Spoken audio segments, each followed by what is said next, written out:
A Raizen divulgou recentemente o seu resultado trimestral. Então, nesse vídeo, vamos dar uma olhada nos principais pontos desse resultado trimestral e tentar responder a seguinte questão: será que vale a pena investir nas ações da Raizen? Ou melhor, será que ainda vale a pena investir na Raizen, já que tem tanta pessoa decepcionada em virtude do recente IPO da companhia?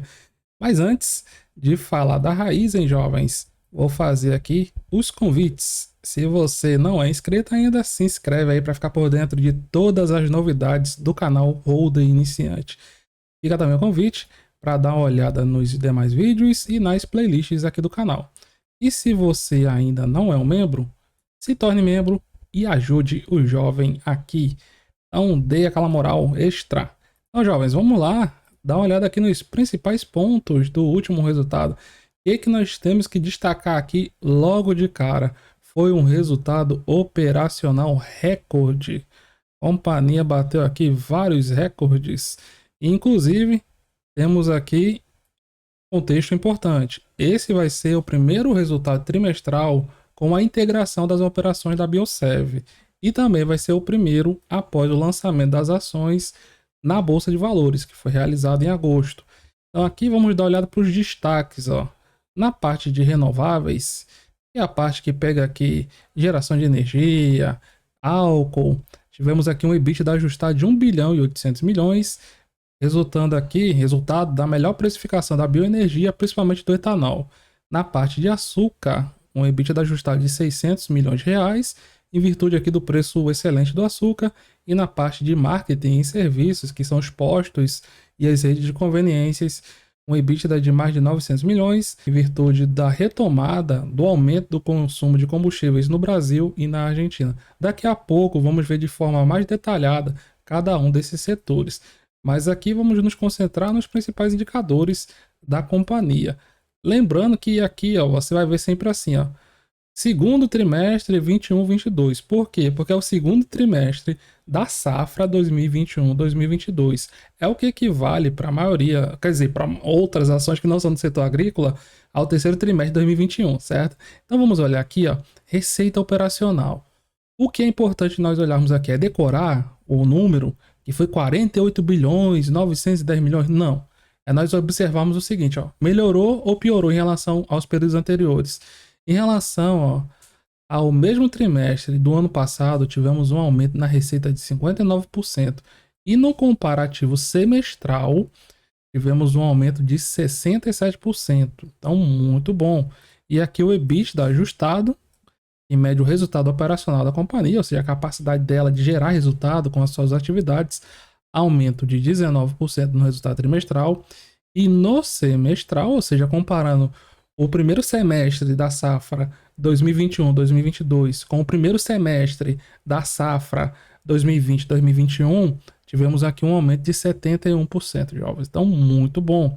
E nesse último trimestre, a Raizen teve um lucro líquido de 1 bilhão e 70 milhões de reais. Uma alta muito forte em relação ao período anterior, quando tinha sido ali de 429 milhões de reais. E aqui não tem nem comparativo, porque no último semestre ela tinha tido um prejuízo de 51 milhões. Vamos ver aqui outros pontos importantes. Primeiro, vamos ver aqui o resultado após a aquisição da Biosev. Com isso, a Raízen se consolidou aqui como a maior produtora mundial de cana-de-açúcar. São essas informações que eu vou falar aqui que vocês têm que se concentrar, que vocês têm que buscar conhecer se vocês realmente estão investindo na Raizen, ou seja, na empresa. Se você está investindo buscando apenas valorização, você tem que aprender análise gráfica. Aí você tem que vir para o gráfico, aprender suporte, resistência, sempre deixar claro isso, certo? Ali eu estou falando da Raizen empresa. Se você quiser raiz 4, ou seja, operar preço, isso aqui não influencia em nada, certo? Então vamos dar uma olhada aqui, em números. Após essa fusão, a companhia passa a ter 35 parques de bioenergia e uma capacidade de processamento de cana-de-açúcar de 105 milhões de toneladas. Então, muito bom. O que era grande ficou maior ainda. Então vamos aqui para o contexto, né, da moagem. A Raízen, ela tem suas fazendas localizadas no centro-sul do país. E a produção da cana-de-açúcar deu aqui uma reduzida de 5% no comparativo trimestral e de 7% no comparativo semestral. Por quê?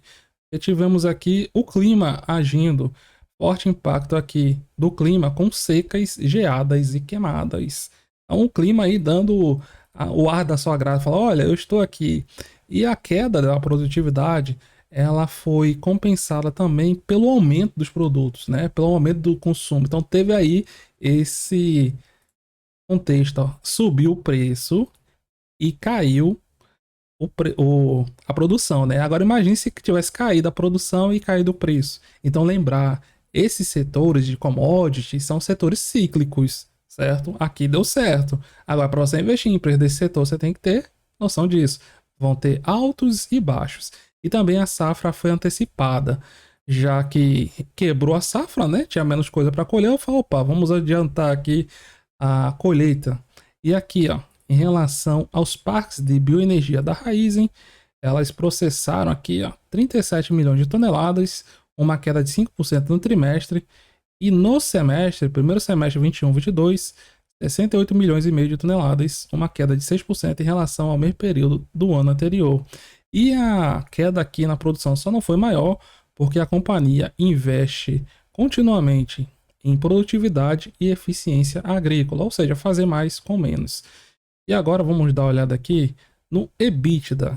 Como é que foi aqui o resultado das áreas de atuações da empresa? O EBITDA, ó, da Raízen chegou aqui a 3 bilhões 269 milhões de reais, uma alta de 19,5% no trimestre e no comparativo aqui anual, uma alta de 72%. Quem foi que puxou essa alta aqui? Foi aqui o setor de renováveis, que é a parte que vem o etanol, no trimestre com uma alta de 63% e no anual, semestral no caso, né, alta de 83%. E em segundo lugar, veio aqui a retomada do setor de combustíveis, marketing e serviço, pequena alta no semestre, no trimestre, desculpem, 1%, mas no comparativo semestral, alta aqui, ó, de mais de 100%.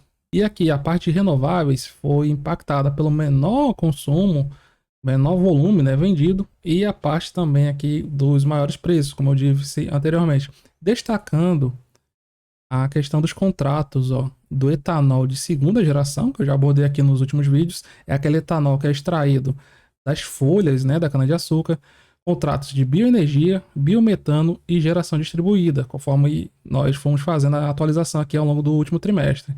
Então, quiser dar uma olhada nas principais informações que diz respeito a essas áreas, aqui essas novidades, dá uma conferida na playlist do setor agro. E aqui, o açúcar. O açúcar ele ficou de lado.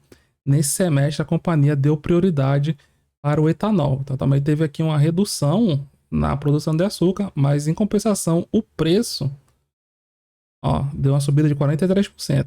E aqui na parte de marketing e serviço, tivemos aqui volumes recordes de vendas, 15% de alta aqui no Brasil em relação ao anterior, 2020. E na Argentina, jovens, tivemos aqui um crescimento de 27%. E também notamos aqui forte retomada no setor de diesel, em virtude da atuação do agronegócio e transporte de cargas e passageiros em geral. E na aviação, tem muito a melhorar ainda com a normalização, principalmente dos voos internacionais aqui do Brasil. Então vamos olhar aqui com mais detalhes os setores, né, os segmentos de atuação. Vejam aqui, ó, aqui nós podemos mensurar o quanto que foi que caiu, ó, o volume de venda do etanol. No trimestre caiu 8%, no comparativo dos 6 primeiros meses, queda de 14%. Mas isso foi muito compensado pelo aumento do preço do etanol, que subiu aqui nos dois períodos 60%, arredondando. Então isso aqui é muito bom. Em relação à receita, como é que foi a receita aqui do segmento de renováveis? Tivemos aqui no trimestre um aumento de 72% e no comparativo semestral 45%. O que é importante você observar que está melhorando os resultados, né? O EBITDA ajustado no trimestre 63%, no semestre 83%. Estoques, ó, para nós olharmos aqui os estoques de etanol. Os estoques, eles são 10% maiores do que o trimestre equivalente do ano passado. Mas, em compensação, ó, quando você pega aqui o valor em milhões, nós tivemos uma alta de 56% e na alta do preço por metro cúbico, um aumento de 42%. Então, muito impactado aí pelos custos, né? Pelo aumento do preço do produto. Então, muito bom. E aqui, ó, destaque para a parte de comercialização de energia elétrica, que cresceu 43% no trimestre, e aqui nos 6 primeiros meses, um aumento de 40%. Então, excelente. Parte de açúcar, vamos ver aqui como é que foi o volume de vendas. Volume de vendas de açúcar com 30% de queda no trimestre e menos 3% no semestre. Questão aqui do preço médio, aí tem a compensação, ó. O preço médio da tonelada aumentou 43% no trimestre e no comparativo semestral 34% de alta. Excelente, excelente. Aí a receita já foi aqui uma coisa mais tímida, ó. Receita líquida da parte de açúcar. Tivemos aqui um aumento de 1,2% no trimestre e 4% no comparativo semestral. Então veja aí que tivemos desempenhos diferentes, altas percentuais diferentes, mas no conjunto tudo melhorou. Um mais, outros menos. E aqui em relação aos estoques do açúcar, ó, em tonelada, são apenas 6% a mais, né? Mas em virtude do aumento do preço, ó, nós temos aqui, ó, o valor em milhões, aumento de 56% e no preço por tonelada, 47%. O outro setor, marketing e serviços, volume vendido no trimestre, alta de 17%, semestre 25%, muito bom. E neste setor, a companhia investiu aqui mais de 400 milhões de reais. Em relação à parte de lojas de conveniência, ela inaugurou 138 unidades aqui nos últimos 12 meses, encerrando o último trimestre com 1.397 lojas no Brasil e na Argentina. Então vamos aqui, resultado financeiro, quanto que ela pagou aqui de juros e quanto que ela recebeu de juros. Deu um resultado financeiro negativo de 560 milhões, impactado aqui, ó, negativamente no que ela pagou de juros e de dívidas em 220 milhões, principalmente em virtude do aumento da taxa Selic. Por quê? Porque aumenta o custo da dívida, né? Empréstimos e financiamentos. O que é que nós temos que observar aqui? Se a companhia está com seu endividamento controlado, quanto que é em capital estrangeiro, quanto que é em capital nacional, a companhia terminou o último trimestre com uma dívida ali de a bruta, né? 27 bilhões 681 milhões, sendo que dessas 19 bilhões era em moeda estrangeira e em moeda local 8 bilhões e meio. Então eu vejo que a Raízen é uma empresa que é muito impactada pelo aumento do dólar, tanto na questão do aumento dos preços, né, das commodities em média, mas também na sua dívida. E aqui em relação para a dívida de 27 bilhões, ela tinha em disponibilidades, ou seja, em caixa e equivalente, mais de 10 bilhões de reais. O que dá aqui uma dívida líquida, que é a diferença entre a dívida bruta, ou seja, a dívida total, e o que ela tem em caixa, de 17 bilhões e 600 milhões de reais. Então, se pegarmos o EBITDA dos últimos 12 meses, que era 11 bilhões e meio, na relação dívida líquida sobre o EBITDA, a companhia teria uma alavancagem de 1,5 vezes. Então, é uma companhia com endividamento totalmente controlado. Lembrando que esse aqui foi o primeiro trimestre com os recursos do IPO. Por isso que a companhia deu uma desalavancada, ó, em relação ao trimestre anterior, quando estava 3,2 vezes. Já estava um pouco mais endividada. E aqui o importante é observar o seguinte, ó, historicamente, a companhia tem mantido seu endividamento totalmente sob controle, ou seja, ela cresce com o endividamento controlado. E aqui, ó, fluxo de caixa. Vamos dar uma olhada no fluxo de caixa? O que é importante nós observarmos aqui? O quanto que está entrando e está saindo de caixa. No mais e no menos, está entrando ou está saindo? A companhia terminou o trimestre com fluxo positivo de caixa de 2 bilhões de reais, em virtude de suas atividades. E no semestre, 4 bilhões e 200 milhões de reais. Então, muito bom. Balanço patrimonial, que é importante aqui, ó. Patrimônio líquido, que é a diferença entre os ativos e os passivos. Como é que está a situação? Entrou o dinheiro do IPO, né? Isso aí tem que ser levado em consideração. Então, terminou aí o último trimestre com quase 19 bilhões de patrimônio líquido, ou seja, seus ativos superando seus passivos em 19 bilhões de reais. Um aumento de 80% em relação ao período anterior. Então, é isso aqui que você tem que observar se você acredita na companhia no longo prazo, certo? Então, se gostou, deixa o seu like. Muito obrigado a todos. Tudo de bom. Nos vemos nas cenas dos próximos capítulos. Até mais.